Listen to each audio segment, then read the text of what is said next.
Yan po diskarte namin. Nagpapalit po kami ng tubig ngayon. Kapag po nakita yung mabaho ng tubig, yan, maitim na, may amoy na, yan.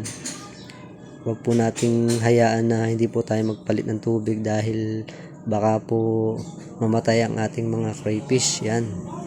Kaya kailangan po palit po tayo ng palit ng crayfish po ay napakamahal.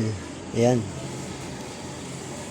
Huwag nating hayaan na mamatay sila dahil sayang lang po ang ating puhunan dyan sa crayfish. Kaya kailangan nating samahan natin ng pagmamahal ng pag-aalaga ng crayfish. Yan. So sunod na video ko ay ipapakita po namin yung mga sikreto namin na pagpapakain ng crayfish para mabilis lumaki. Ayan. Kung marami kayong isda, yan, hintayin nyo na lang po yung sunod kong upload. Yan, paano magpalaki ng crayfish na hindi masyadong magastos.